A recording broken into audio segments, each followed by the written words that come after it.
जैसा कि आप तस्वीरों में देख रहे हैं, हम आज आपको मिलवाने जा रहे हैं सरपंच हरियाणा चेयरमैन से, जो गांव के रत्ताखेड़ा के सरपंच भी हैं, और उनसे जानकारी लेंगे कि उन्होंने अपने गांव में कितना विकास किया है। जी, स्वागत है आपका हमारे चैनल पर। नमस्कार भाई साहब, बहुत बहुत धन्यवाद आपका।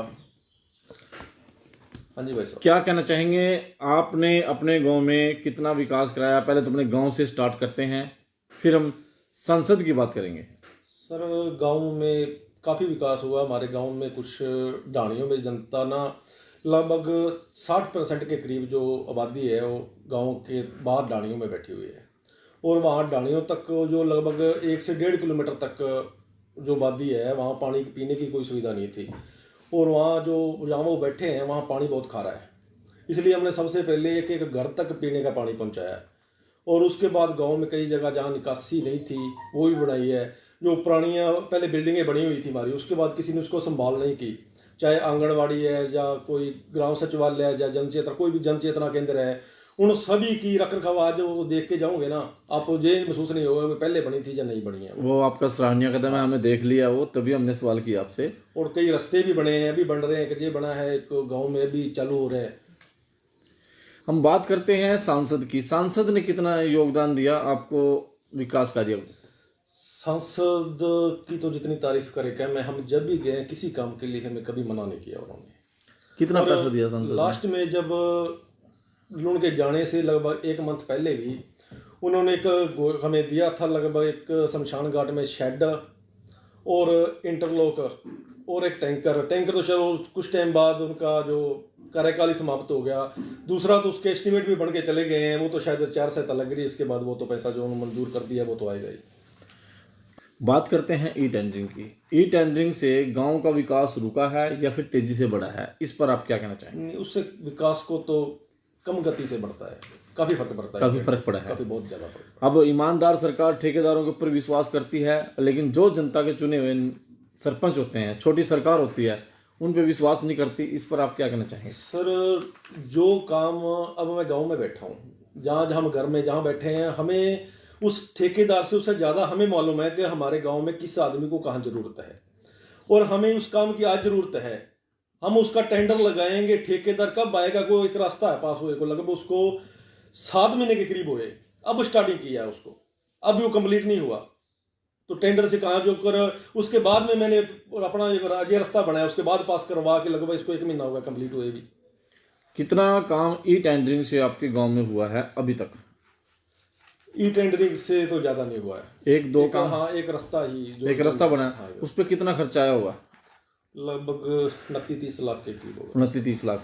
अगर वही पैसा आपको दे दिया जाए तो उसमें से कितने में आप उस काम को कंप्लीट कर सकते थे और मजबूती से कर सकते थे?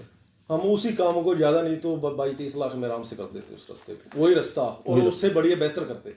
तो इसमें देखा जाता है कि कहीं ना कहीं ईमानदार सरकार ठेकेदारों के ऊपर विश्वास करती है, सरपंचों के ऊपर नहीं करती। कहीं ना कहीं इसका खामियाजा भुगतना पड़ सकता है। अगर आम जनता ना यही देखती है ये काम सरपंच ने करवाया है, उनको ये नहीं पता भाई ठेकेदार कर गया, हम ये भी नहीं पता वो ठेकेदार कहाँ का होता है, वो दोबारा फोन भी नहीं उठाते। अब वो कोई गलत काम कर गया, वो सड़क को अधूरा छोड़ गया, कुछ कर गया, वो कुछ को दिक्कत आएगी तो पंचायत तो जो गांव के लोग हैं तो मेरे को गाली देंगे, उस ठेकेदार को नहीं जानते। मेरे जो पहला रास्ता एक ठेकेदार को दिया था, उसने उसको उखाड़ के ना चले गया, 3 महीने मेरा फोन नहीं उठाया उस ठेकेदार ने। लड़ने के बाद फिर वो ठेकेदार आया, उसने ये कंप्लीट किया है, तो गांव वाले तो मेरे को गाली देते ना, हमारे पानी की निकासी बंद हो गई।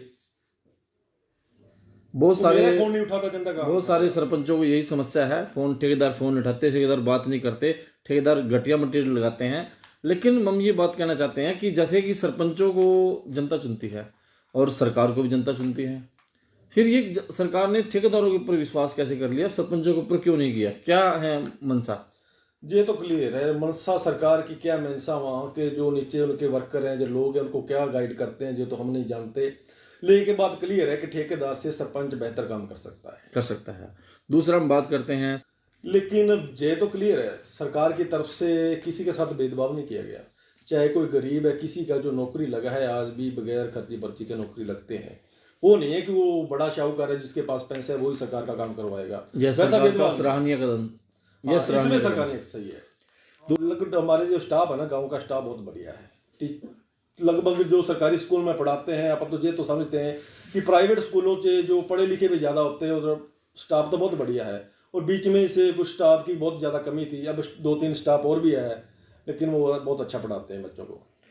दूसरा हम बात करते हैं गांव में प्रमुख समस्या क्या है जो अभी भी बनी हुई है ज्यों के त्यों। मेन समस्या जहाँ जोड़ की है, और जोड़ है जो बहुत कच्चा है, बहुत बराई पड़ जाती है, और हमारे पास गाँव की ना पंचायत की कोई ज़मीन नहीं है। कुछ टाइम पहले सीएम साहब मनोहर लाल खट्टर जी आए थे और उन्होंने घोषणा भी की थी, हमारा पास भी है, उसके बाद हमें मैसेज भी आ गया, उसके बाद उसका कुछ हुआ नहीं। वो तक भी कुछ दिन पहले में हमने पूछा था कि उसका जो घोषणा कर गए उसको मिलेगा, हमारे से दोबारा प्रस्ताव भी उन्होंने ले लिया था। एक मेन समस्या तब वही है, बाकी तो लगभग सब क्लियर हो चुकी है।